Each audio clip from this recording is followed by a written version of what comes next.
కోదాడకు చెందిన నరసింహారావును అదుపులోకి తీసుకుని అరెస్టు చూపించలేదంటూ పల్నాడు జిల్లా మాచవరం పోలీస్ స్టేషన్ వద్ద బంధువులు ఆందోళన చేపట్టారు.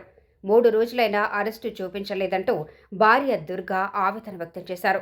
మొదట నరసింహారావు తమ అదుపులో లేడని ఎస్ఐ పవర్ కుమార్ చెప్పాడని, ఆ తర్వాత నా భర్తతో స్టేషన్లోనే నాతో మాట్లాడించారని, మరలా ఈరోజు తమ అదుపులో లేడంటూ ఎస్ఐ చెప్తున్నాడని భార్య దుర్గా ఆరోపణలు చేశారు. తన భర్తకు ప్రాణహాని ఉందని ప్రభుత్వ పెద్దలు స్పందించి తమకు న్యాయం చేయాలని వేడుకున్నారు. ముఖ్యంగా ఏపీలో ఉన్నటువంటి సీఎం గారికి అలాగే డిప్యూటీ సీఎం గారికి ఇద్దరికి కూడా చేతులు జోడించి ఒక ఆడపిల్ల బాధ్యత మీరు వెంటనే రెస్పాన్స్ అవుతారని నేనైతే అనుకుంటున్నాను. నా భర్తనైతే మాత్రం అన్యాయంగా ఒక కేసులో ఇరికించి ఇక్కడికి సాటర్డే ఈవినింగ్ అయితే తీసుకొచ్చారు. కోదాడ నుంచి తీసుకొచ్చినట్టుగా మా దగ్గర అయితే ఎవిడెన్స్ అయితే ఉంది, అన్ని సాక్ష్యాధారాలతోటి.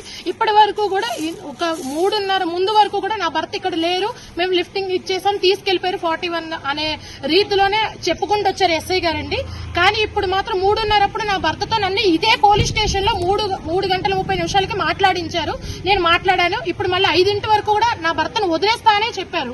ఆయన మాట మీద నమ్మకంతో గౌరవంతో నేను ఇప్పటి వరకు వెయిట్ చేశాను. కానీ ఇప్పుడు మళ్ళీ ఆయన ఏమంటున్నారంటే మీ భర్త మా దగ్గర లేరు, నిన్ననే వెళ్ళిపోయాడు, మాకు సంబంధం లేదు అని మాట్లాడుతున్నారు ఎస్ఐ గారు. అదేంటి అని మేము రూల్ ప్రకారం మాట్లాడితే మీరు దిక్కున్న చోటు చెప్పుకోండి అంటున్నారు. 5 వరకు నా భర్తని విడిపించి అన్యాయంగా పెట్టిన కేసులో వీళ్ళు ఏ న్యాయం చేయకుండా నా భర్తని విడిపించకుండా ఉంటే ఎస్ఐ గారికి అలాగే ఇక్కడ ఉన్న స్టేషన్ ఎవరైతే ఉన్నారో ప్రాంగణంలో మిగిలిన అధికారులు అందరూ కూడా ఎవరైతే ఉన్నారో వాళ్ళందరిది కూడా నా పిల్లది నాది చావుకైతే వీళ్లే ప్రత్యక్షంగా వీళ్లే బాధ్యులు అనమాట.